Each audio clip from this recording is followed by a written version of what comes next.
Hello नमस्कार दोस्तों, मैं हूं किशन लाल और आप देख रहे हैं RG Kishan education YouTube channel.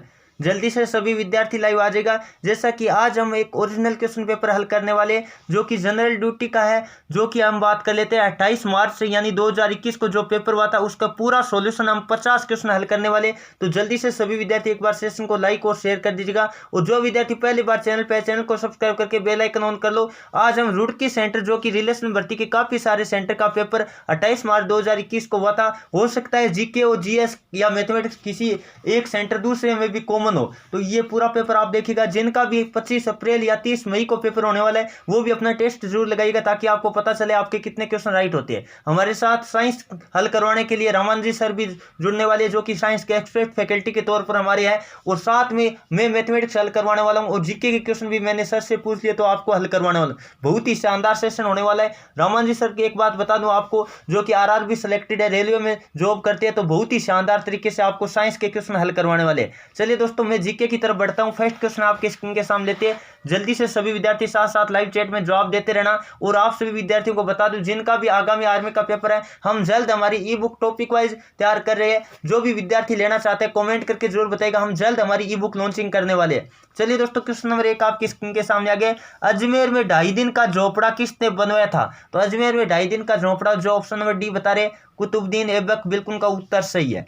चलिए दोस्तों, अगला क्वेश्चन नंबर बात कर लेते हैं। 2 नंबर आपकी स्क्रीन के सामने आ गए। मध्य रात्रि के सूर्य का देश किसे कहा जाता है? यानी मध्य रात्रि के सूर्य का देश आपको पता होगा नॉर्वे को कहा जाता है। बिल्कुल जो ऑप्शन नंबर डी बता रहे बिल्कुल का उत्तर सही है। उगते हुए सूर्य के देश की बात करें तो आपको पता होगा जापान को कहा जाता है। चलिए दोस्तों आगे बढ़े, अगला क्वेश्चन नंबर बात कर लेते हैं। 3 नंबर आपके स्क्रीन के सामने आ गया। क्या दे रखा है? त्रिहुटा हम बात कर लेते हैं या तिरहुता हस्तलिपि इस्तेमाल किस भाषा के लिए होता है? तो आप सबको पता होगा ये किसके लिए होता है, जल्दी से बताने की कोशिश करेगा। बिल्कुल जो ऑप्शन है सी बता रहे मैथिली, बिल्कुल का उत्तर सी है। आराम से कर सकते थे, बहुत ही आसान क्वेश्चन था। चलिए दोस्तों आगे बढ़े, अगला क्वेश्चन और बात कर लेते हैं। 4 नंबर आपकी स्क्रीन के सामने आ गए। क्या दे रखा है? दक्षिण भारत में चोल साम्राज्य के समकालीन प्रतिद्वंदी कौन था? यह क्वेश्चन बहुत ही इजी क्वेश्चन है। सभी विद्यार्थियों को इस क्वेश्चन का जवाब कमेंट बॉक्स में देना है क्लास पूरी अपलोड होने के बाद। चलिए दोस्तों, अगला क्वेश्चन और बात कर लेते हैं। 5 नंबर आपकी स्क्रीन के सामने आ गए। जल्दी से सभी विद्यार्थी क्वेश्चन नंबर 5 का जवाब देने की कोशिश करेगा। 66वें राष्ट्रीय फिल्म पुरस्कार 2020 में किस चलचित्र को सर्वश्रेष्ठ हिंदी फिल्म का पुरस्कार मिला है? यानी हिंदी फिल्म के पुरस्कार के रूप में सर्वश्रेष्ठ मिला है, आपको पता होगा अंधाधुंध फिल्म को। बिल्कुल जो ऑप्शन नंबर कौन सा बता रहे? ए बता रहे, बिल्कुल का उत्तर सही है। अब यहाँ काफी सारे विद्यार्थी कंफ्यूज हो रहे थे, आप ध्यान रखिएगा। सर्वश्रेष्ठ अभिनेता पुरस्कार की बात करें तो उरी फिल्म के लिए मिला है, ये भी आपको पता होना चाहिए। चलिए दोस्तों, अगला क्वेश्चन नंबर बात कर लेते हैं। 6 नंबर आपके स्क्रीन के सामने आ गया। क्या दे रखा है? अग्नि 6 मिसाइल का अनुमानित रेंज लगभग कितना है? तो आप सबको पता होगा इसका अनुमानित रेंज की बात करें 11,000 से लेकर 12,000, और कई जगह आपको 8,000 से लेकर 12,000 भी लिखा हुआ मिलेगा, तो आप ऑप्शन के अनुसार कर सकते थे। बहुत ही आसान क्वेश्चन था। चलिए दोस्तों आगे बढ़े, अगला क्वेश्चन और बात कर लेते हैं। 7 नंबर आपकी स्क्रीन के सामने आ गए।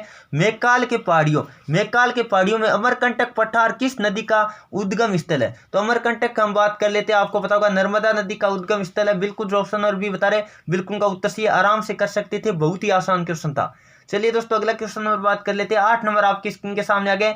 निम्नलिखित में से किस क्षेत्र में महलवाड़ी प्रणाली का राजस्व समझौता हुआ था? तो आप सबको पता होगा, यदि मैं बात करूं यूपी पंजाब में, लिख देता हूं यूपी एमपी और पंजाब में आपको पता होगा ये महलवाड़ी समझौता हुआ था। ये आप सबको पता होगा। पंजाब को आपको पता है 5 नदियों की भूमि भी कहा जाता है। इसका मतलब ये किस क्षेत्र के है? आपको पता होगा उत्तर पश्चिमी प्रांत है। बिल्कुल जो ऑप्शन नंबर सी बता रहे बिल्कुल का उत्तर सी, आराम से कर सकते थे, बहुत ही आसान क्वेश्चन था। चलिए दोस्तों, अगला क्वेश्चन और बात कर लेते हैं, जो कि 9 नंबर आपकी स्क्रीन के सामने आ गए। भारत में पहली रेलगाड़ी कब चली थी? तो आपको पता होगा मुंबई से थाने के मध्य चली थी, 16 अप्रैल 1853 को चली थी। बिल्कुल जो ऑप्शन नंबर डी बता रहे बिल्कुल का उत्तर सही है। चलिए दोस्तों, अगला क्वेश्चन नंबर बात कर लेते हैं। 10 नंबर आपकी स्क्रीन के सामने आ गए। अश्विनी हम बात कर लेते हैं। पोनपा का संबंध किस खेल से है? अश्विनी पोनपा के संबंध की बात करें तो आप सबको पता होगा बिल्कुल जो ऑप्शन नंबर डी बता रहे बैडमिंटन, बिल्कुल का उत्तर सही है। चलिए दोस्तों, अगला क्वेश्चन नंबर बात कर लेते हैं। 11 नंबर आपकी स्क्रीन के सामने आ गए। किस महाद्वीप में अटाकामा मरुस्थल स्थित है? अटाकामा मरुस्थल की बात करें तो यह दक्षिण अमेरिका में, बिल्कुल जो ऑप्शन नंबर डी बता रहे बिल्कुल का उत्तर सही है। चलिए दोस्तों अगला क्वेश्चन और बात कर लेते हैं। 12 नंबर आपकी स्क्रीन के सामने आ गए संतोष ट्रॉफी। संतोष ट्रॉफी और सुब्रतो कप से संबंधित है, यानी सुब्रतो कप और संतोष ट्रॉफी की बात करें, जल्दी से बताने की कोशिश करेगा। बिल्कुल जो ऑप्शन और भी बता रहे फुटबॉल, बिल्कुल का उत्तर सही है। चलिए दोस्तों अगला क्वेश्चन और बात कर लेते हैं। 13 नंबर आपकी स्क्रीन के सामने आ गए निम्नलिखित में से कौन सी नदी एक मुहाना बनाती है। मुहाना का मतलब आप सबको पता होगा, जो डेल्टा होते हैं उसे ही मुहाना कहते हैं। तो जल्दी से बताने की कोशिश करिएगा। आप सबको पता होगा कावेरी, गंगा और महानदी होती है, जो आपको पता है डेल्टा बनाती है। बिल्कुल जो ऑप्शन नंबर सी बता रहे महानदी, बिल्कुल का उत्तर सी है। बहुत ही शानदार क्वेश्चन था, कई बार एग्जाम में पहले भी पूछा जा चुका है। चलिए दोस्तों आगे बढ़े, अगला क्वेश्चन और बात कर लेते हैं, जो कि 14 नंबर आपकी स्क्रीन के सामने आ गया। दिल्ली चलो का नारा किसने दिया था। दिल्ली चलो या तुम मुझे खून दो मैं तुम्हें आजादी दूंगा, ये नारा दिया था, आप सबको पता होगा, बिल्कुल नेताजी सुभाष चंद्र बोस ने दिया था। जो ऑप्शन नंबर सी बता रहे बिल्कुल का उत्तर सही है। चलिए दोस्तों अगला क्वेश्चन नंबर बात कर लेते हैं। 15 नंबर आपकी स्क्रीन के सामने आ गया महिलाओं के लिए राष्ट्रीय कमीशन की स्थापना कब की गई थी। तो आप सबको पता होगा, बिल्कुल जो ऑप्शन नंबर बी बता रहे 1992 में, बिल्कुल का उत्तर सही है। ये हमारे जीके के पूरे 15 क्वेश्चन हुए। जल्दी से सभी विद्यार्थी कमेंट करके बताएगा आपके 15 में से कितने राइट हुए। अब हमारे साथ रमान जी सर लाइव जुड़ने वाले, जो कि आपको पता है साइंस की एक्सपर्ट फैकल्टी के तौर पर आपको साइंस के पूरे 15 क्वेश्चन हल करवाने वाले, जो कि मैंने आपको बता परिचय उनका दे रखा है, क्योंकि कई बार उन्होंने हमारे चैनल पर कई पेपर भी सोल्यूशन करवाया साइंस के लिए। चलिए रमान जी सर से रूबरू कराते। इससे पहले बता दूं, आपने देखा होगा हमारी जो भी क्लासेज लगती थी, एक पेपर जो आया था थोड़ा हार्ड लेवल था, लेकिन इसके जीके का लेवल में हार्ड नहीं कह सकता हूं, मीडियम कह सकता हूं। जिन भी विद्यार्थियों की इस सेशन में 15 में से 10 राइट है, आपको पता होगा 10 प्लस क्वेश्चन आपको पता है हमारी ई बुक या जो भी पीछे क्लास लगी थी उससे आए। तो आप थोड़ा सा लेवल आपको पता है चेंजिंग हो रहा है, इसलिए हमने टॉपिक वाइज ई बुक आपको पता है पहले से हमने तैयार कर रखी है। तो हम जल्द उसका लॉन्चिंग करने की कोशिश करेंगे, ताकि अब की बार विद्यार्थियों को ज्यादा से ज्यादा बेनिफिट मिल पाए, क्योंकि अब थोड़ा सा पैटर्न चेंजिंग हो रहा है। तो आपको पता है पीछे वाले क्वेश्चन पेपर से बहुत ही कम क्वेश्चन उठाने के चांस बन रहे हैं। अब आपको टॉपिक वाइज गहराई से गहन अध्ययन करने की आवश्यकता पड़ेगी। चलिए हमारे सर रामन जी जो आपके साथ लाइव रूबरू हो रहे, सर आप अब साइंस का पोर्शन शुरू कराइएगा, फिर मैं वापस जुड़कर मैथमेटिक्स और रीजनिंग का हल कराऊंगा। चलिए दोस्तों आप पढ़िए रमन जी सर के साथ।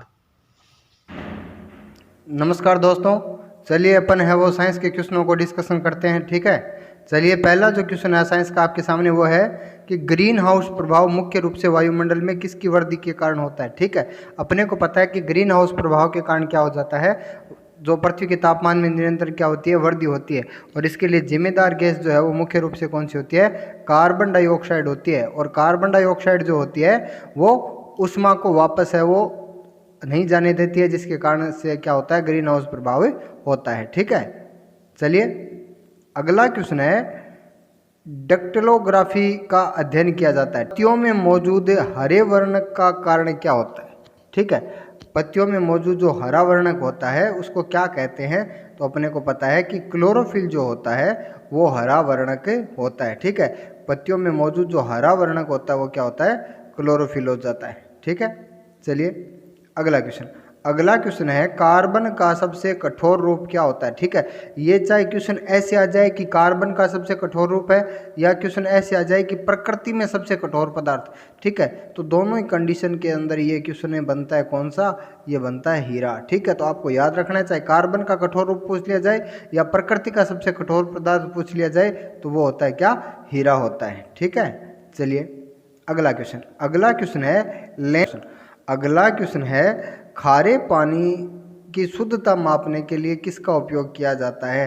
तो यदि अपने को पता है कि खारा पानी किसके कारण होता है, NaCl के कारण होता है। ठीक है, और NaCl की उपस्थिति मापने में उपयोग किया जाता है किसका, सेलेनोमीटर का उपयोग किया जाता है। ठीक है, चलिए अगला क्वेश्चन है, इन्वर्टर एक ऐसा उपकरण है जो परिवर्तित करता है। ठीक है, अपने को पता है कि इन्वर्टर जो होता है, ठीक है, इन्वर्टर जो होता है वो, अगला क्वेश्चन है, पोटेशियम कार्बोनेट का सामान्य नाम क्या होता है। ठीक है, पोटेशियम कार्बोनेट का सामान्य नाम क्या होता है। ठीक है, तो इसका सही जवाब हो जाएगा पोटास। ठीक है, पोटेशियम कार्बोनेट का सामान्य नाम क्या होता है, तो इसका सही जवाब हो जाएगा पोटास हो जाएगा। ठीक है, चलिए क्योंकि अपने को पता है कि एसिटिक अम्ल का साधारण नाम क्या होता है, सिरका होता है। ठीक है, और सोडा तो किसी भी पदार्थ के लिए वो अपन यूज कर सकते हैं, वैसे बेकिंग सोडा होता है। ठीक है, धावन सोडा भी होता है, और बेकिंग पाउडर होता है सोडियम हाइड्रोजन कार्बोनेट। तो सोडियम कार्बोनेट का साधारण नाम क्या होता है, पोटास होता है। ठीक है, चलिए अगला क्वेश्चन है 295 केल्विन तापमान के बराबर होता है। ठीक है, तो 295 केल्विन तापमान जो होता है वो लगभग बराबर होता है 71.33 फ़ारेनहाइट के बराबर होता है। इसके लिए एक फॉर्मूला होता है। ठीक है, इसके लिए एक फॉर्मूला होता है। उस फॉर्मूले से क्या किया जाता है, उससे आपको क्या होना चाहिए कि जो तापमान कन्वर्ट करने का एक फॉर्मूला होता है, जैसे केल्विन को फ़ारेनहाइट में, फ़ारेनहाइट को डिग्री में, डिग्री को रूमर में, इस प्रकार से क्या किया जाता है, चेंज किया जाता है। ठीक है, चलिए अगला क्वेश्चन है अस्थायी निकायों के नियमों को द्वारा खोजा गया था। ठीक है, देखिए अस्थायी नियमों या इंग्लिश में यदि अपन बात करें तो इसका मतलब होता है फ्लोटिंग बॉडीज, यानी तैरने का जो नियम है वो किसने दिया था। ठीक है, तो अपने को पता है कि तैरने का नियम किसने दिया था, आर्किमिडीज ने दिया था।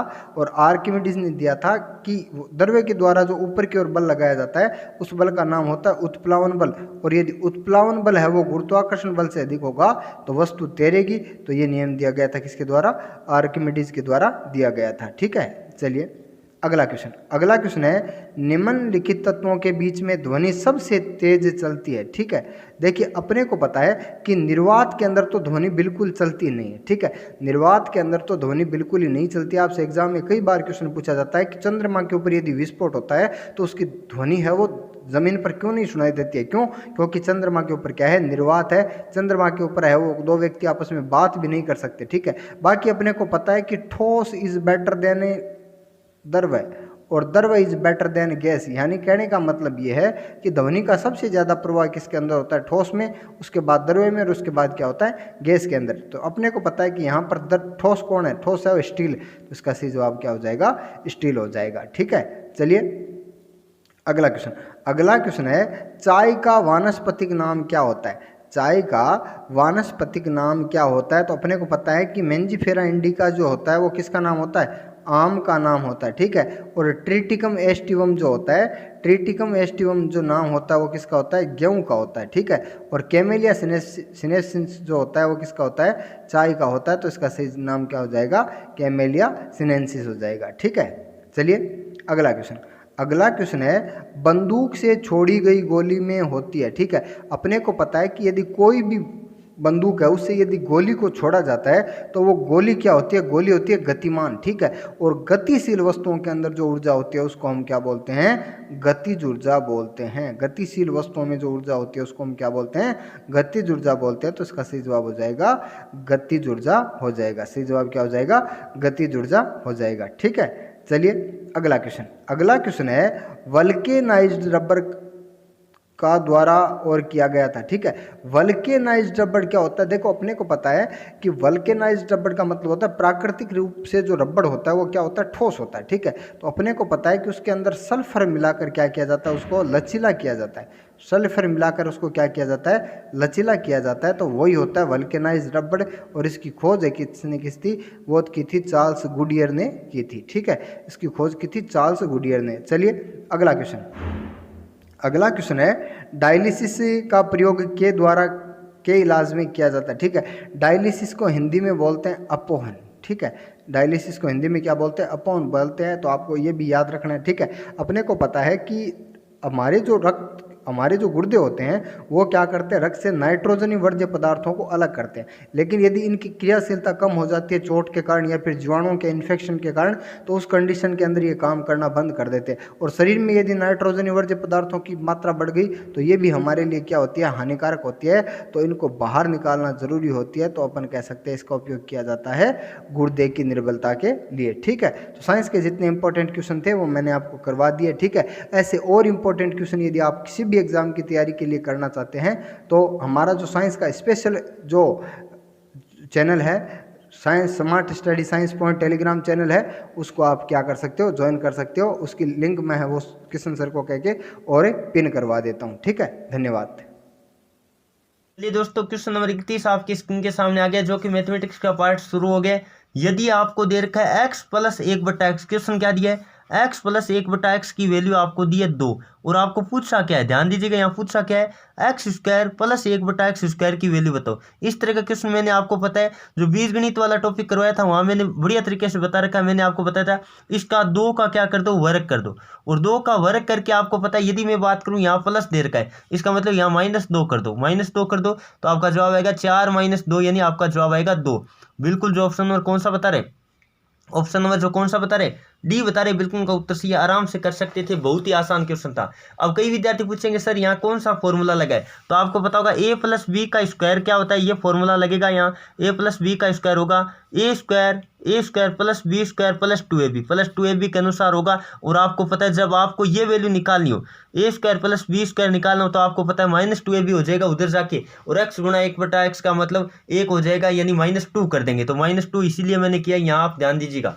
चलिए दोस्तों आगे बढ़े, अगला क्वेश्चन नंबर बात कर लेते हैं। 32 नंबर आपकी स्क्रीन के सामने आ गए। जल्दी से सभी विद्यार्थी क्वेश्चन नंबर 32 का भी जवाब देने की कोशिश करेगा। आपको दे रखा है 2 टेबल, इसका मतलब 2 टेबल और 3 कुर्सियों का मूल्य आपको कितना दिया है, 3500 रुपये, और आगे दिया 3 टेबल और 2 कुर्सियाँ। हमने मान लिया कि टेबल का मूल्य x मान लेते हैं, हम टेबल का कितना मान लेते हैं, x मान लेते हैं, और यदि मैं बात करूं कुर्सी का मूल्य मैं y मान लेता हूं, तो यहाँ मैंने मान लिया है। अब आपको पता है 2x प्लस 3y की वैल्यू दे दी, 2x प्लस 3y की वैल्यू आपको कितनी दी है, आपको दिए 3500 रुपये, कितना दिए, 3500 रुपये दिए, यह आपको पता चल गया होगा। अब आगे क्या दिया है, 3x प्लस 2y की वैल्यू दी है, 3x प्लस 2y की वैल्यू कितनी दी है, आपको पता है 4000 दे दिया, कितना दे दिया, 4000 दे दिया। अब यदि आप थोड़ा सा यहाँ ध्यान दोगे तो आपको पूछा क्या है, एक कुर्सी और एक टेबल का मूल्य पूछा है। यदि हम इन दोनों को जोड़ेंगे तो आपको पता है 5x प्लस 5y हो जाएगा। इसका मतलब 5 हम कॉमन लेके उधर भाग में दे देंगे, ये कितना हो गया, ये हो गया 7500, कितना हो गया 7500, और 5 आपको पता है यहाँ से कॉमन लेंगे, x प्लस वाई की वैल्यू आपके पास आ जाएगी, 5 से काट दो, आपको पता है 7500, तो 7500 5 से कितनी बार कटेगा, आप जल्दी से काट सकते हो, यानी 1500 बार कटेगा। बिल्कुल जो ऑप्शन नंबर ए बता रहे हैं। एक कुर्सी और हम बात कर लेते हैं, एक टेबल और एक कुर्सी के मूल्य की बात करें तो 5 से काटेंगे 1500 आएगा, तो आपका बिल्कुल जो ऑप्शन नंबर ए बता रहे हैं बिल्कुल उनका उत्तर सही है, क्योंकि आपको दोनों को मिलाकर एक को पूछा है। और यदि आपको यहाँ अलग अलग दे देता, जैसे 2 कुर्सी और 7 मेज का मूल्य बताओ, या 2 टेबल और ऐसे देता, तब आपको पता है एक्स और वाई की अलग अलग हमें पहले वैल्यू निकालनी पड़ती और फिर हल करते। लेकिन हमने यहाँ ध्यान दिया क्योंकि एक्स प्लस वाई का वैल्यू पूछा है, इसका मतलब दोनों को जोड़ा और 5x और 5y हो रहा है, इसका मतलब 5 कॉमन लेके हमने उधर भाग दे दिया। बिल्कुल जो ऑप्शन नंबर ए बता रहे बिल्कुल उनका उत्तर सही है। चलिए दोस्तों अगला क्वेश्चन नंबर बात कर लेते हैं। 33 नंबर आपकी स्क्रीन के सामने आ गए। जल्दी से सभी विद्यार्थी क्वेश्चन नंबर 33 का जवाब देने की कोशिश करेगा।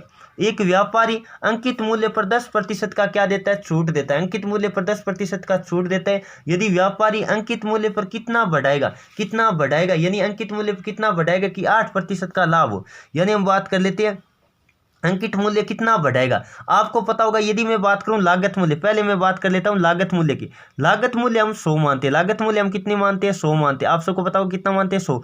आगे बात कर लेते हैं, आगे हम अंकित मूल्य आपको पता है बढ़ाकर लिखते हैं। अंकित मूल्य आपको पता है जो लागत मूल्य होता है उससे बढ़ाकर लिखते हैं। और फिर आगे दिए यदि वह कितना बेचेगा कितने में, यानी विक्रय मूल्य की बात कर रहा है, विक्रय मूल्य कितना होगा, आप जल्दी से ध्यान दीजिएगा। 8 का लाभ कमाना चाह रहे हैं, इसका मतलब 108 होगा, यानी 100 उसका लागत आया तो विक्रय मूल्य कितना होगा, 108 होगा, तभी तो उसको 8 को लाभ होगा। अब ये कह रहा है कि यदि वह 10% का छूट देता है, यहाँ आपको पता है जो भी वैल्यू है, यहाँ अंकित मूल्य आपको ज्ञात करना है। अंकित मूल्य आपको क्या करना है, ज्ञात करना है। इसका मतलब जो विक्रय मूल्य है वो आपको पता है कितना 10% की छूट देने पर प्राप्त होता है। इसका मतलब 90% बराबर आपको कितना दे दिया, 90% की वैल्यू आपको दे दी, कितनी दी आपको पता है, 108 दे दिया, क्योंकि आपको पता है बेचने वाला मूल्य 108 है और आपको पता है 10% की छूट दे रहा है। इसका मतलब 90% का मान 108 है, तो 1% का मान आएगा 108/90, 108/90 आएगा।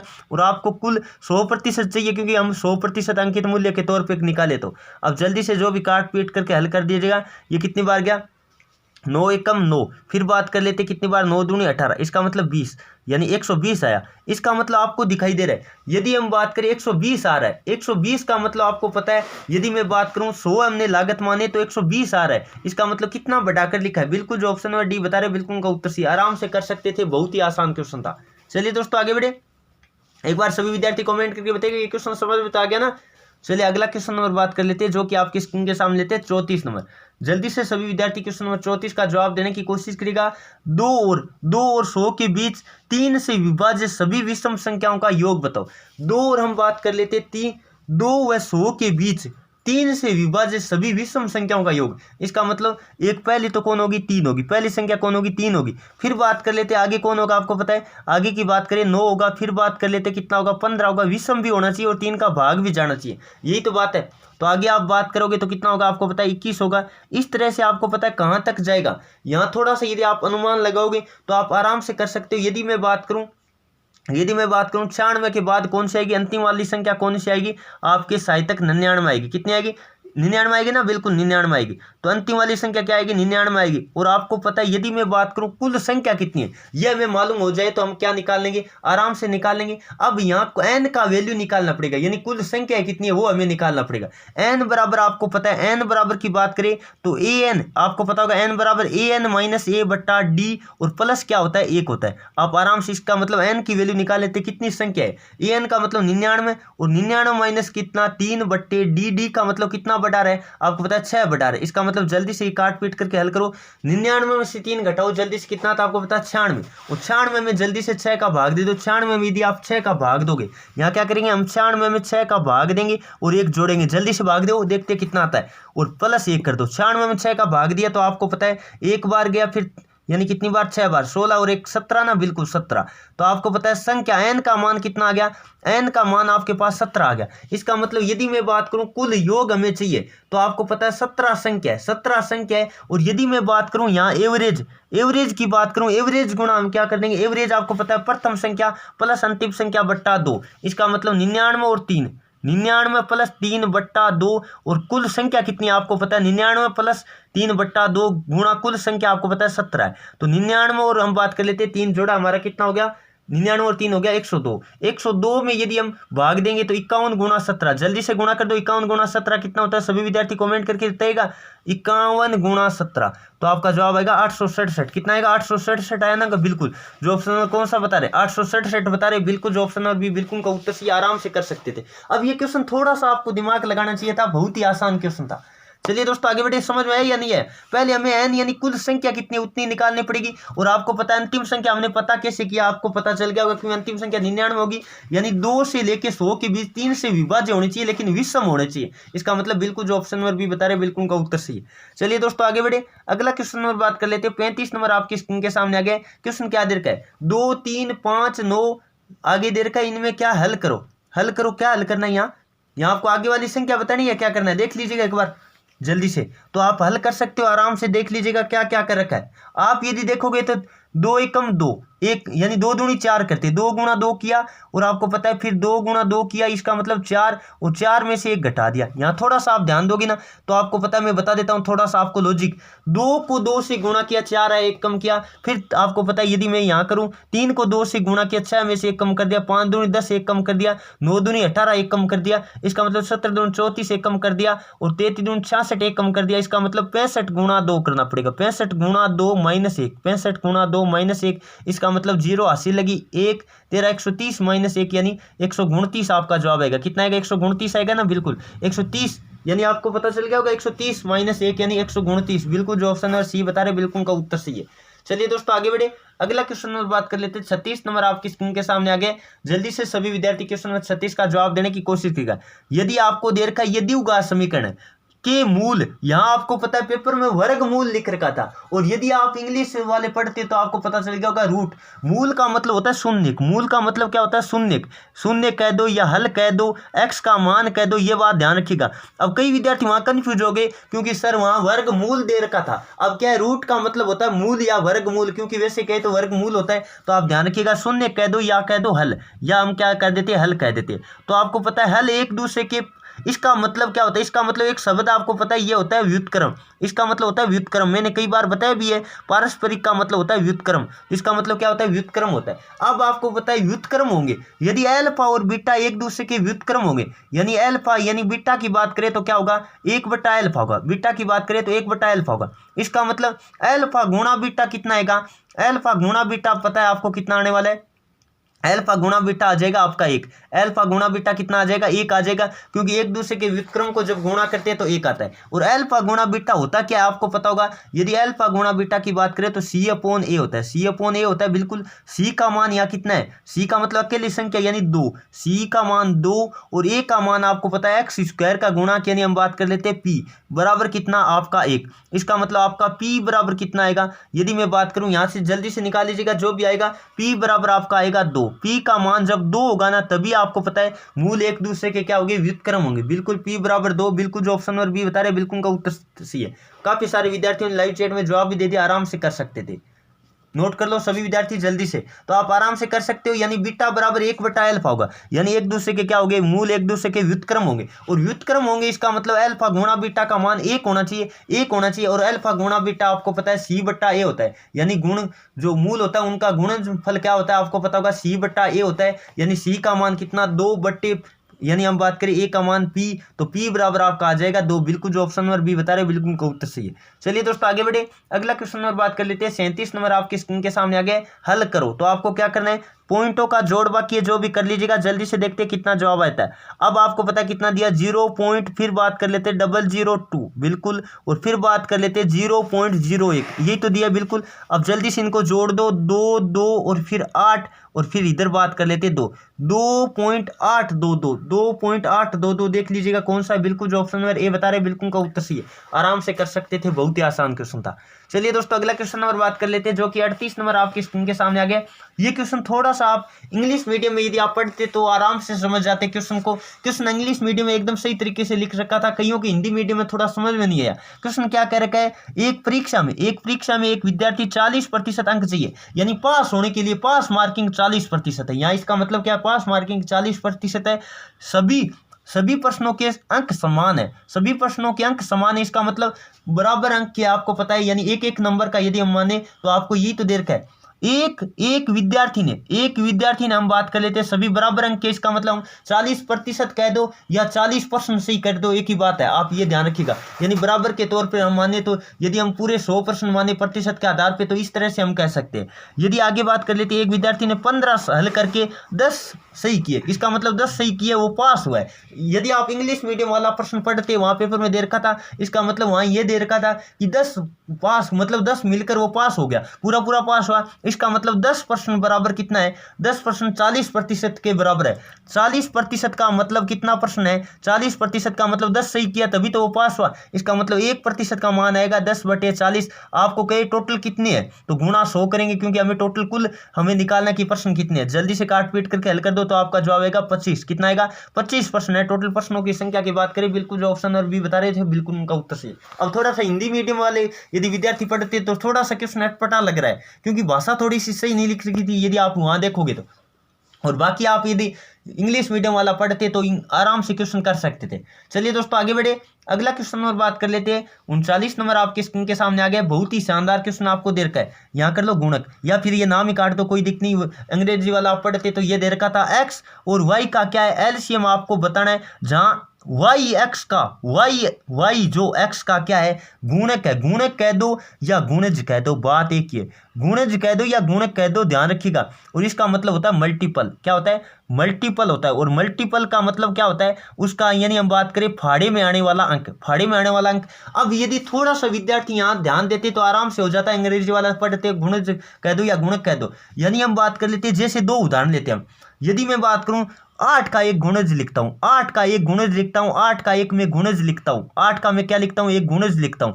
मैंने लिख दिया, चलो 24 लिख दिया, 24 लिख दिया। 8 का गुणज क्या है, 24 एक गुणज है, बिल्कुल कोई सा भी गुणज लिख लो। और थोड़ा सा आप दिमाग लगाते, अब इनके हम दोनों की एलसीएम की बात करें, दोनों की किसकी बात करें एलसीएम की बात करें, तो आप बोलोगे सर 24 होगा। कितना होगा 24 होगा। इसका मतलब जो गुणज होता है ना वो एलसीएम होता है, गुणज होता है वो क्या होता है एलसीएम होता है। तो यही तो दे रखा है, वाई जो एक्स का क्या है, वाई जो एक्स का क्या है गुणज है, या कह दो गुणक है, इसका मतलब वही क्या होगा, एलसीएम होगा। एलसीएम ही तो आपको पूछा है, बिल्कुल जो ऑप्शन नंबर ए बता रहे थे बिल्कुल का उत्तर सही है। और यदि यहाँ हम कहते हैं एचसीएफ, इन दोनों की यदि एचसीएफ की बात करते तो आप क्या बोलते, एचसीएफ की बात करते तो 8 है, इसका मतलब 8 एचसीएफ है। एचसीएफ की बात करें तो कितना है, 8 है। और 8 का मतलब क्या होता है, यहाँ एचसीएफ की बात करता तो एक्स होता, एचसीएफ की बात करता तो एक्स होता है। ये भी ध्यान रखना है। जो गुणज होता है, यदि दो संख्याओं में एक संख्या गुणज हो तो वो गुणज ही क्या होता है, एलसीएम होता है। और छोटी वाली संख्या होती है वो क्या होती है, आपको ध्यान रखना है। और जिसका गुणज होता है वो एचसीएफ होता है। ये क्वेश्चन इंपॉर्टेंट है। मैंने एलसीएम एचसीएफ वाली यदि टॉपिक पढ़ोगे तो पहले लाइन में मैंने क्लियर कर रखा है। एलसीएम और एचसीएफ का पहला पार्ट मैंने करवाया था, वहां अपोर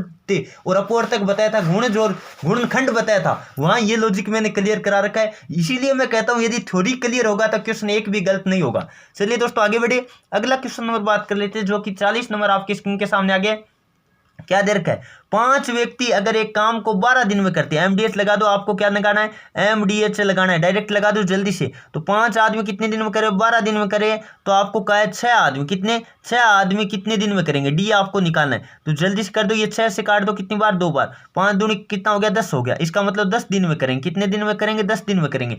बिल्कुल जो ऑप्शन नंबर बी बता रहे बिल्कुल का उत्तर सही है। चलिए दोस्तों आगे बढ़े, अगला क्वेश्चन नंबर बात कर लेते हैं, जो कि 40 नंबर आपकी स्क्रीन के सामने आ गया। बहुत ही शानदार क्वेश्चन है, देखते कौन कौन स्टूडेंट इसका सही जवाब दे पाते हैं। 40 किलोमीटर आपको क्या दिया, 40 किलोमीटर प्रति घंटे की गति से चलने वाली एक रेल अपने गंतव्य स्थान पर पहुंचती है। यदि हम बात कर लेते हैं गंतव्य स्थान पर समय से पहुंचती है, और यदि वह उसकी औसत चाल हम बात कर लेते 35 किलोमीटर प्रति घंटा होती, तो वह दूरी तय करने में कितना हम बात कर लेते 15 मिनट। 15 मिनट ज्यादा लेती है, क्या लेती है, 15 मिनट ज्यादा लेती है। तो कुल दूरी बताओ, कुल दूरी की बात कर लेते, दूरी हमने मान ली, उन दोनों के बीच की दूरी कितनी मानी हमने, एक्स मान ली, एक्स किलोमीटर मानी, क्योंकि हमें दूरी पता नहीं है, इसका मतलब एक्स मान लिया। अब बात कर लेते, एक तो होगा एक्स बटे 40, यानी हम बात कर लेते समय बराबर क्या होता है, समय बराबर आपको पता होगा दूरी बटे चाल होता है। क्या होता है, दूरी बटे चाल होता है। ये आपको पता होगा डिस्टेंस बटे क्या होता है, टाइम होता है। ये सबको पता होना चाहिए। अब दूरी बटे चाल लगाएंगे तो आपको पता है, यदि हम बटे में लिखे x बटे 35, यदि दूरी की बात करें तो x बटे 35,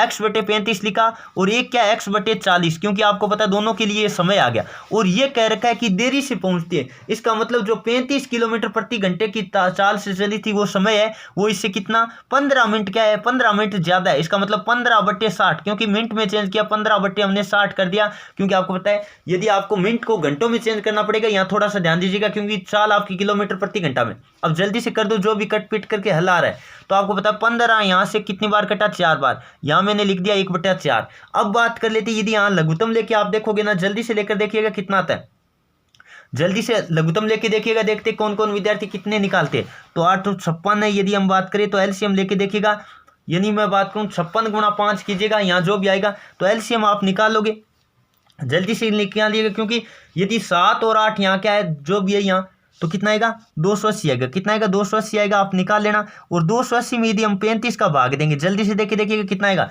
280 में यदि हम 35 का भाग देंगे, 280 बटा 35 कर दो सभी विद्यार्थी जल्दी से, तो आपको पता कितना आने वाला 8। और माइनस हम बात कर लेते, इधर बात कर लेते, 280 में यदि 40 का भाग देंगे कितना आएगा 7। और यहाँ बराबर कितना आपको पता है 1/4 है, कितना 1/4 है, ऊपर x है ना, बिल्कुल दोनों में x तो है, इसका मतलब x मैं कॉमन ही लिख लेता हूँ। तो 1x बराबर आपका आ जाएगा, जो भी जल्दी से आ रहा है, x बराबर x बटा कितना 280, x बटा 280 बराबर 1/4। अब 4 से काट दो, जल्दी से कितना आता है 70। तो आपका 70 किलोमीटर जवाब आएगा, बिल्कुल जो ऑप्शन में ये बता रहे बिल्कुल का उत्तर सही है। थोड़ा सा ये कर लेना, आप देखो सामने मैंने हल कर दिया है, बाकी यहाँ गुणा भाग आप एलसीएम लेके हल कर लेना थोड़ा सा। चलिए दोस्तों आगे बढ़े, अगला क्वेश्चन नंबर बात कर लेते हैं, जो कि 42 नंबर आपकी स्क्रीन के सामने आ गए। जल्दी से सभी विद्यार्थी क्वेश्चन नंबर 42 का जवाब देने की कोशिश करेगा। राम एक समाचार पत्र इतने रुपए पर खरीदता है, एक समाचार पत्र का इतना रुपए है, जनवरी महीने में वो कितने में पैसे देगा। इसका मतलब जनवरी महीने में कितने दिन होते हैं आपको पता है 31 दिन होते हैं। तो 0.50 गुणा हम क्या कर देंगे, आपको पता है 31 से गुणा कर देंगे। जल्दी से गुणा कर लो, बहुत ही आसान क्वेश्चन है, कई सारे विद्यार्थियों का लाइव चैट में जवाब भी आना शुरू हो गए। तो आप गुणा कीजिएगा कितना आता है, तो आप 0.5 को गुणा कर दो 31 से, देखते कौन कौन स्टूडेंट, आपको पता होगा यदि हम भाग गुणा करके देखेंगे तो 0, फिर बात कर लेते 5 और फिर बात कर लेते 15.50। बिल्कुल जो ऑप्शन नंबर कौन सा बता रहे 15.50 बता रहे, ऑप्शन नंबर डी बिल्कुल का उत्तर सही है। चलिए दोस्तों आगे बढ़े, अगला क्वेश्चन नंबर बात कर लेते 43 नंबर आपकी स्क्रीन के सामने आ गए। जल्दी से सभी विद्यार्थी क्वेश्चन नंबर 43 का भी जवाब देने की कोशिश करेगा, देखते कौन कौन स्टूडेंट इसका सही जवाब दे पाते। आपको दे रखा है निम्नलिखित में हम बात कर लेते मिश्रित संख्या को अनुचित हम बात कर लेते हैं अंश के रूप में चेंज कीजिएगा। आप जल्दी से सभी विद्यार्थी इसका चेंज करने की कोशिश करेगा। 6/2/5, 6/2/5 को आपको पता है साधारण भिन्न में बदलना है, तो इसको इससे गुणा करो। 30 और 2 कितना हो गया, 30 और 2 है ना, 30 और 2 32/5 आपका जवाब आएगा। आराम से कर सकते थे, बिल्कुल जो ऑप्शन नंबर सी बता रहे बिल्कुल का उत्तर सही है। देख लीजिएगा आराम से, यहाँ आपका था तो यही ना 6/2/5, 6/3/5 तो नहीं था ना कहीं, देख लो एक बार पेपर में, क्योंकि हो सकता है टाइपिंग मेरे को याद आ रहा है 6/5 नहीं था, 3/5 था, तो भी आप कर लोगे 33/5 होगा। ये देख लेना, क्योंकि क्वेश्चन से हो सकता है टाइपिंग करते वक्त थोड़ा बहुत मिसप्रिंट हो गया हो, तो आप देख लेना, इसको इससे गुणा करके वो जोड़ना है। चलिए दोस्तों आगे बढ़े, अगला क्वेश्चन नंबर बात कर लेते हैं, जो कि 44 नंबर आपके स्क्रीन के सामने आगे। जल्दी से सभी विद्यार्थी क्वेश्चन नंबर 44 का जवाब देने की कोशिश करेगा। देखते कौन कौन स्टूडेंट इसका सही जवाब दे पाते हैं। बहुत ही आसान क्वेश्चन है अगला। तो क्या दे रखा आपको, एक वर्गाकार बगीचे का परिमाप क्या होगा अगर उसका क्षेत्रफल आपको दिया। क्षेत्रफल का मतलब ए स्क्वायर बराबर कितना दिया है आपको पता है, यहाँ दिया 5625, तो आपको पता है पहले ए निकालना पड़ेगा। ए बराबर आपका कितना आएगा, ए की बात करें तो इसका रूट लेना पड़ेगा। जल्दी से लीजिएगा, रूट कितना आता है इसका 5625 का, आप जल्दी से रूट लेकर निकालिएगा कितना आता है, जल्दी से कमेंट करके बताइएगा। देखते कौन कौन स्टूडेंट इसका सही जवाब दे पाते हैं। यदि आप यहाँ थोड़ा सा दिमाग लगाओगे तो आप आराम से निकालो, कितना आएगा 75 आएगा ना, बिल्कुल 75 आएगा। कितना आएगा 75, और आपको पता है परिमाप का मतलब फोरे निकालना है, 4 गुना भुजा निकालना है, तो 4 गुना 75 कर दो। जल्दी से कितना आता है 4 गुना, यदि आप 75 करके देखोगे, जल्दी से गुणा भाग जो भी करना है कर लीजिएगा, तो आपका आएगा 300। कितना आएगा 300 मीटर आएगा ना, तो परिमाप आप आराम से निकालने से 300 मीटर आएगा। बिल्कुल जो ऑप्शन नंबर ए बता रहे बिल्कुल का उत्तर सही, क्योंकि परिमाप पूछा है यहाँ। चलिए दोस्तों आगे बढ़े, अगला क्वेश्चन नंबर बात कर लेते हैं, जो कि 45 नंबर आपकी स्क्रीन के सामने आ गए। क्या दे रखा है, अपने मध्य से आवर्ती वितरण के विचलन का बीजगणितीय जोड़ हमेशा होता है। ये तो आपको पता है, गणित का क्वेश्चन नहीं, ये साइंस का क्वेश्चन है, जीएस का क्वेश्चन है, तो आपको पता होगा। यदि हम बात करें जैसे कोई भी आवर्ती होती है, आवर्ती इस तरह से होती है, आपको पता है, इनके बीजगणितीय योग की बात करें तो आपको पता है क्या होगा, शून्य होगा। एक बार माइनस में जाएगा, एक बार प्लस में, इसका मतलब क्या हो जाएगा, बिल्कुल जो ऑप्शन नंबर क्या बता रहे सी बता रहे बिल्कुल का उत्तर सही है। बाकी आप साइंस वाले टीचर से पूछ सकते हो, क्योंकि आपको पता है ये मैथ का क्वेश्चन नहीं है, और मैंने पूछ भी लिया है, कोई दिक्कत नहीं, आप आराम से कर सकते हैं। शून्य बिल्कुल जो ऑप्शन नंबर सी बता रहे बिल्कुल का उत्तर सही है। चलिए दोस्तों आगे बढ़े, अगला क्वेश्चन नंबर बात कर लेते हैं। 46 नंबर आपके स्क्रीन के सामने आ गए। निम्नलिखित में से विषम का चुनाव करो, यानी अलग कौन सा है। आपको पता है लोहार दिया, बढ़ई दिया, दर्जी दिया और नाई दिया, तो आपको पता है नाई अलग है, क्योंकि नाई आपको पता है हमारी कटिंग करता है, जबकि बाकी आपको पता है लोहार क्या लोहे की वस्तुएं बनाता है। बढ़ई आपको पता है जो क्या होता है, सुतार को ही बोलते हैं ना बढ़ई, बढ़ई का मतलब जो टेबल वगैरह लकड़ी की बनाता है, ठीक है। और आगे दर्जी की बात करें तो कपड़े से सामान बनाता है, इसका मतलब ये तो कोई चीज से बनाता है, जबकि नाई आपको पता है जो व्यक्ति होता है उसकी कटिंग करता है। चलिए दोस्तों आगे बढ़े, अगला क्वेश्चन और बात कर लेते हैं। 47 नंबर आपकी स्क्रीन के सामने आ गए। आपको क्या दिए गए शब्दों में अंग्रेजी वर्णमाला के क्रम में व्यवस्थित करने पर शब्द अंतिम में दूसरे क्रम में कौन सा आएगा, अंतिम से दूसरे क्रम में। तो आपको पता है पहले हम क्या लिखेंगे, 1 नंबर पे कौन आएगा, आपको पता है बी वाला आएगा, ये 1 नंबर पे आएगा, ये 1 नंबर पे आएगा। अब बात कर लेते हैं आगे 2 नंबर पे। अब आपको पता है सी तो सब में शुरुआत में सी है। अब बात कर लेते हैं सी के बाद, यदि हम बात करें सी के बाद ओ आ रहा है, एल आ रहा है और एच आ रहा है, इसका मतलब 2 नंबर पे तो एच वाला आएगा। कौन आएगा, एच वाला आएगा ना, 2 नंबर पे एच वाला आएगा, क्योंकि एच पहले आता है। अब बात कर लेते हैं सी ओ आ रहा है और क्या आ रहा है, एल आ रहा है। यदि हम बात करें KLMN, इसका मतलब हम बात कर लेते हो OP, इसका मतलब ये 3 नंबर पे आएगा। कौन आएगा, ये 3 नंबर पे आएगा ना, बिल्कुल, क्योंकि आपको पता है एल होता है वो ओ से क्या आता है, पहले आता है, एल होता है वो ओ से पहले आता है। अब बात कर लेते हैं इन दोनों में ओ है और फिर एन है, कोई दिक्कत नहीं। फिर बात कर लेते हैं इसमें एस है और इसमें क्या है, टी है, इसका मतलब ये आएगा 4 नंबर पे, ये आएगा ना 4 नंबर पे, बिल्कुल आपको पता है एस पहले आता है फिर आता है टी, इसका मतलब ये आएगा 5 नंबर पे। अब आपको क्या है, लिखने पर अंतिम से दूसरे पर, तो आपको पता है ये आएगा, ये कौन सा है देख लीजिएगा। जल्दी से देखते कौन कौन स्टूडेंट बिल्कुल जो ऑप्शन नंबर सी बता रहे बिल्कुल का उत्तर सी, आराम से कर सकते थे, बहुत ही आसान क्वेश्चन था। चलिए दोस्तों आगे बढ़े, अगला क्वेश्चन और बात कर लेते हैं। 48 नंबर आपकी स्क्रीन के सामने आ गए। क्या दे रखा है, विषम शब्द का चुनाव करे। तो विषम शब्द आपको पता है नाव है, बस है, रेल है, आपको पता है परिवहन के काम आती है, जबकि पहिया होता है आपको पता है पहिया इनका एक पार्ट हो गया, इसका मतलब बिल्कुल जो ऑप्शन नंबर बी बता रहे ये अलग है सबसे, तो ऑप्शन नंबर आपका बी राइट होगा। चलिए दोस्तों आगे बढ़े, अगला क्वेश्चन और बात कर लेते हैं। 49 नंबर आपकी स्क्रीन के सामने आ गए। क्या दे रखा है, निम्नलिखित श्रेणी को पूरा करो। तो आपको पहले ए दिया फिर बी दे दिया, फिर बात कर लेते बी के बाद में आपको पता है सी को छोड़ के क्या दे दिया, डी दे दिया। फिर बात कर लेते डी के बाद हम पहले एक भी नहीं छोड़ा, फिर एक छोड़ा, फिर 2 छोड़ना, इसका मतलब ई एफ हम क्या लिख देंगे, जी लिख देंगे। क्या लिख देंगे, जी लिख के देखते हैं। फिर एच आई जे 3 छोड़ना है ना, फिर के लिखा है, बिल्कुल सही है, इसका मतलब जी आएगा। बिल्कुल जो ऑप्शन नंबर ए बता रहे हैं बिल्कुल का उत्तर सही है। दोस्तों अब बात कर लेते जो अंतिम क्वेश्चन 50 नंबर आपको पता है, जो कि आपके मैं बता देता हूं, क्योंकि हमारे को स्टूडेंट ने भेजा तो एक फोटो भेज नहीं पाया, वो हमने अंतिम में टाइप किया तो ये क्वेश्चन हमें मिला नहीं, क्योंकि उस पेपर में अंतिम पेज पे था 50 नंबर क्वेश्चन, इसलिए हमारे पास टाइप नहीं कर पाए। जिन भी विद्यार्थी ने पेपर दिया आप कमेंट करके जरूर बताइएगा 50 नंबर क्वेश्चन जो एक रीजनिंग का रह गए वो कमेंट करके सभी विद्यार्थियों को बताना यदि आपने पेपर दिया है तो, क्योंकि आपको पता है जिस विद्यार्थी ने हमें फोटो भेजी वो फोटो एक अंतिम पेज पे था 50 नंबर क्वेश्चन, इसलिए वो भेज नहीं पाया, उसकी भी भूल रह गई होगी। तो जिन भी विद्यार्थी ने रुड़की सेंटर का पेपर दिया कमेंट करके जरूर बताएगा इस क्वेश्चन का, ताकि हम जो भी बच्चे हैं उनको भी पता चल पाए कि 50 नंबर क्वेश्चन क्या था। ये थी दोस्तों आज की क्लास, कैसी लगी कमेंट करके जरूर बताएगा। उम्मीद करता हूं क्लास आपको पसंद आई, तो क्लास को लाइक कीजिए और अपने दोस्तों में शेयर कीजिए। और आपको पता है हमारी टॉपिक वाइज ई बुक जल्द लॉन्च होने वाली है, जो भी विद्यार्थी आगामी 25 अप्रैल या 30 मई के एग्जाम की तैयारी करिए जरूर, आप वो ई बुक आपके लिए बहुत ही ज्यादा बेनिफिट रहने वाली है, क्योंकि आपको पता है ये पेपर का लेवल तो थोड़ा हार्ड नहीं था, मैं हार्ड नहीं कह सकता हूं, इजी पेपर ही था। इसमें जिस भी विद्यार्थी के 35 प्लस है सिलेक्शन आराम से हो जाएगा, 35 प्लस जिस भी विद्यार्थी के सिलेक्शन आराम से हो जाएगा, क्योंकि ज्यादा लेवल हार्ड नहीं था, और 30 प्लस है उनकी भी एक हम कह सकते हैं उम्मीद बनती है। तो ये थी दोस्तों आज की क्लास। अब बात कर लेते कई सारे आपको पता है बड़े बड़े जो पहले बुक चलती थी उनकी धराशायी हो गई है, जो अब पेपर का लेवल आपको पता है पैटर्न थोड़ा सा चेंजिंग आया है, उन बुकों से एक भी क्वेश्चन नहीं आ रही है, तो नहीं आ रहे तो वो झूठ बोलने पे भी उत्तर है। कई तो कह रही है आर्मी का पेपर नहीं है, कई कुछ ये कह रहे हैं, तो उनको मैं दिखा दूं स्क्रीन पे जो पेपर चल रहा है ओरिजिनल पेपर है, क्योंकि मेरे पास कॉल कर रहे थे ये एक ओरिजिनल पेपर नहीं है, ऐसे नहीं है, तो मैं बता दूं ओरिजिनल पेपर है। जिन बच्चों ने दिया आप कॉमेंट करके भी बताएगा, क्योंकि जब उनकी जो 20-20 सालों से कोचिंग डिफेंस चल रही थी और उनके नाम पे जो बुक चल रही थी उनमें जब क्वेश्चन नहीं मिले तो उन्होंने यह तक कह दिया कि ये पेपर नहीं है, ओरिजिनल पेपर नहीं है, जबकि बच्चे पेपर देख के आए वास्तव में। जो आपको पता है परसों पहले दिन पेपर करवाया था, तो वहां से कमेंट का मेरे को कॉल भी आया कि वो पेपर नहीं था, आर्मी का पेपर नहीं था, आर्मी का पेपर नहीं था, क्या कुछ